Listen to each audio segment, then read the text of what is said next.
What's going on, guys, and welcome back to another video, and welcome to your stimulus package update and daily news report for Monday, November 15th. In today's video, first, I have some good news that I want to bring to your attention. Many people have been asking about this, so I want to bring this to your attention.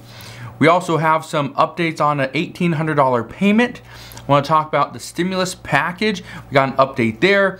We are hearing from multiple lawmakers in the House of Representatives that we are going to see votes this week on the $1.75 trillion human infrastructure bill, and there could be big changes to domestic flights. So if any of you guys are considering traveling this year, then just expect we could potentially see some changes to flights very soon.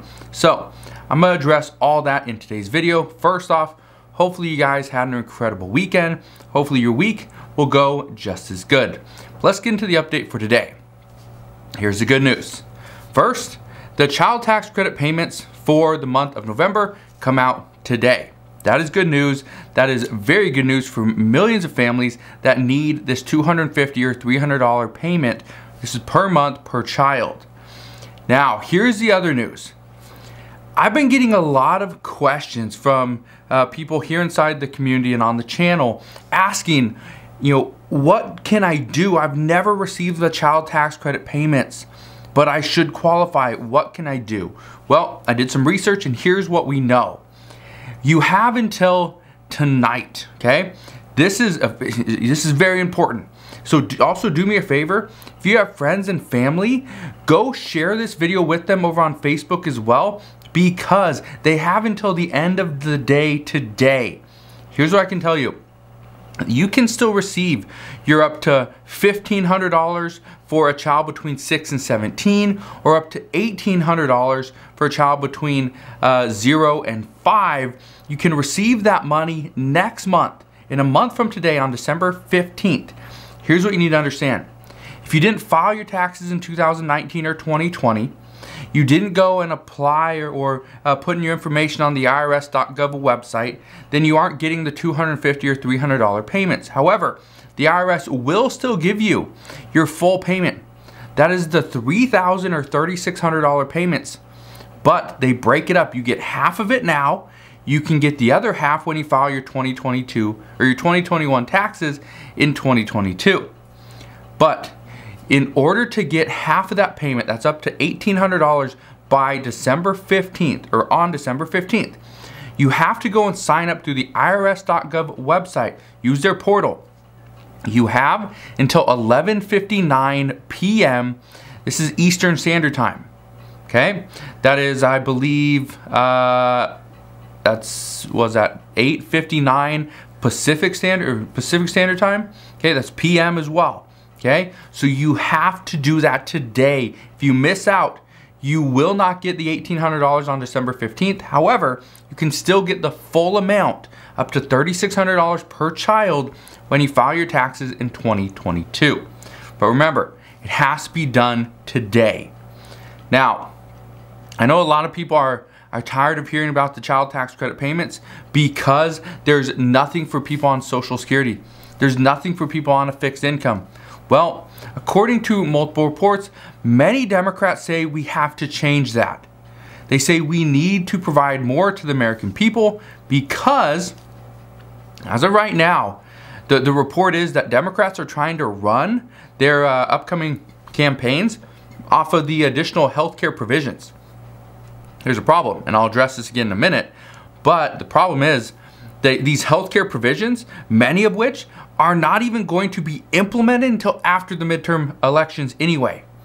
So some Democrats are saying we have to provide more to the American people or else we really have nothing to run on. So we'll see what happens there. We did hear from the top economic advisor to President Biden, and yesterday Brian Deese said that regarding the $1.75 trillion human infrastructure bill, that this needs to pass this week. He stated, and I quote, "Inflation is high right now, and it is affecting consumers in their pocketbook and also in their outlook for the economy." He also went on to say, "This, more than anything, will go at the costs that Americans face. It will get a vote. It will pass." So that is good news. But that's not the only news that we heard yesterday. According to Senate Majority Leader Chuck Schumer, he says that the Senate needs time and patience in order to work through a bill of this size and magnitude. Now, here's where things get very interesting. Multiple House Democrats have said there will be a vote this week. However, the Senate is where we could see the votes happen sometime in December. And we know this is the expectation. Even though the vote for the House of Representatives could come as soon as this week, the vote for the Senate is probably not going to happen until sometime in December.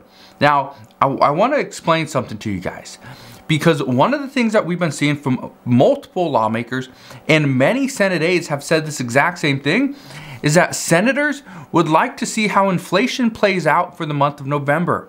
Well, here's what I can tell you. We will see the CPI data, okay? This is a consumer price index. We will see this on December 10th, 2021. That's in less than a month. We got 3 weeks. 3 weeks from this Friday, we will see the CPI data come out, okay? So in 3 weeks from this Friday, when the new CPI data comes out, we will be able to see, okay, how much inflation did we see from November, okay? How much, from month over month, from October to November, how much inflation did we see? What we are also hearing is that this actually does fall in line with where many have said that passing the continuing resolution should be the priority.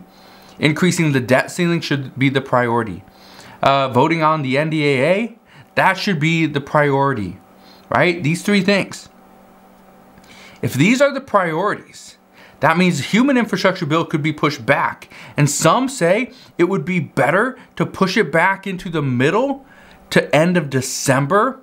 Now, end of December, we gotta keep in mind that once the CPI data comes out, I believe the Senate, they go on, actually, I think all of Congress goes on recess for the rest of the year as of December 10th. So right now, and I believe, I'll have to look into that, but if that's the case, we could see that week or the following week, the Senate and the House of Representatives might have to push things back. But if we are waiting until the next CPI data report comes out and waiting for the next jobs report before we pass this bill, well, that would mean the week of December 13th through the 17th would be a pivotal week.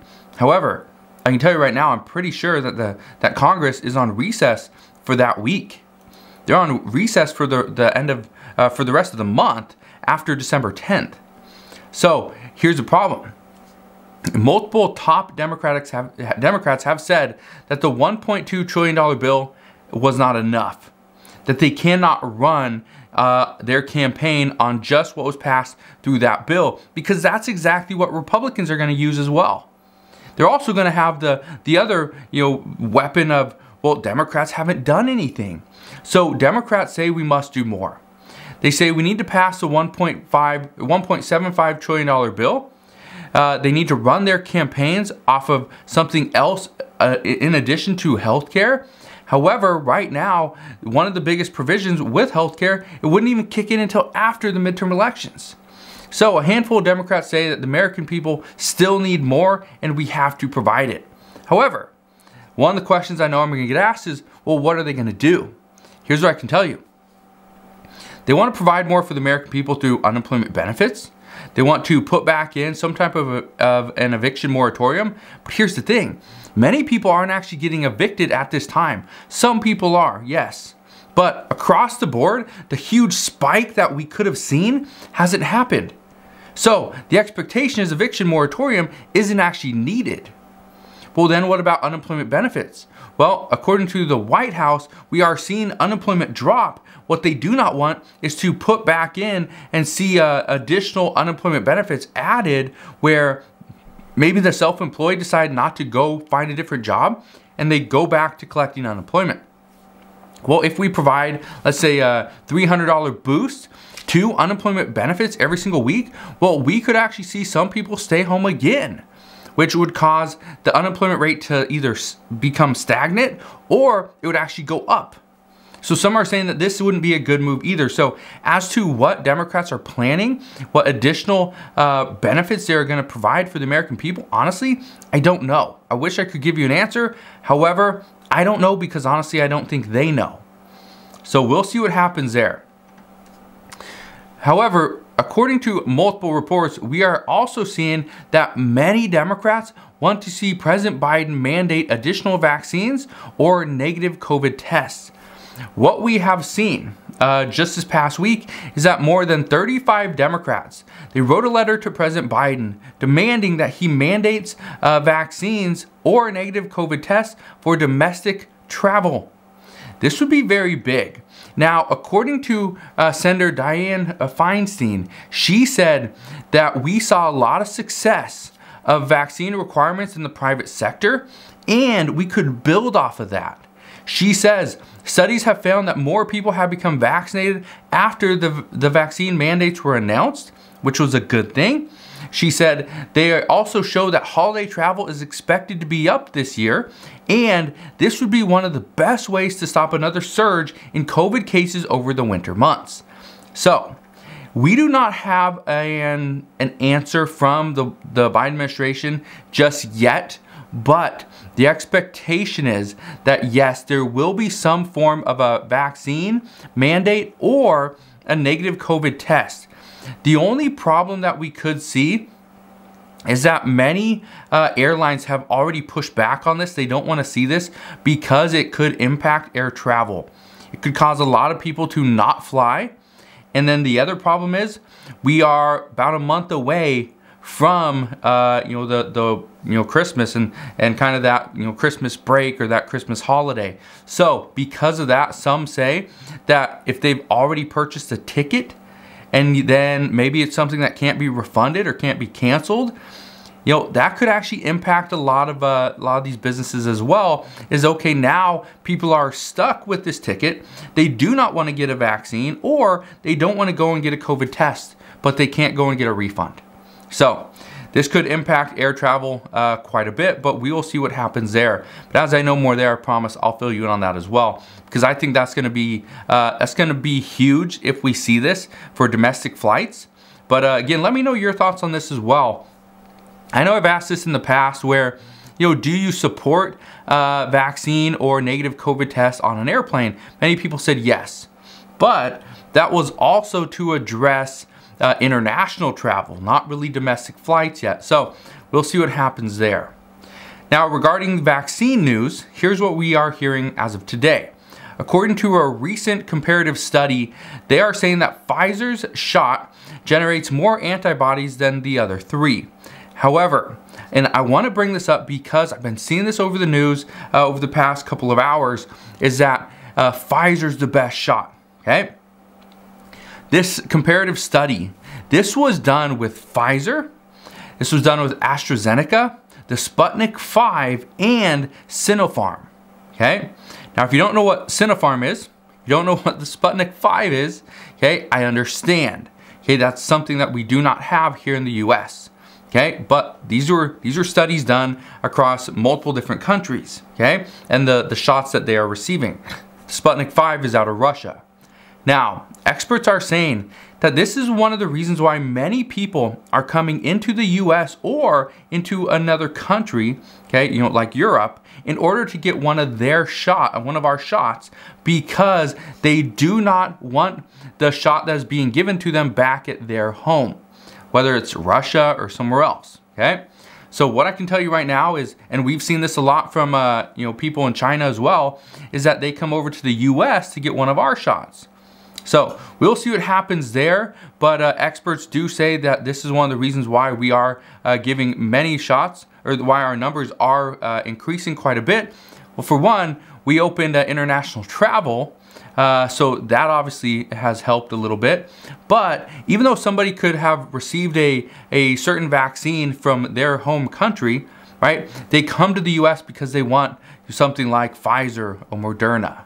So we'll see what happens there, but again, A lot of interesting stuff that's happening right now. So as always, as I know more, I promise I'll come back on, share all the latest news and updates. Again, I just want to thank you guys for watching. Have a wonderful rest of your Monday. If you enjoyed today's video, do me a favor, go ahead, hit that like button, consider subscribing, and I'll see you guys on the next one.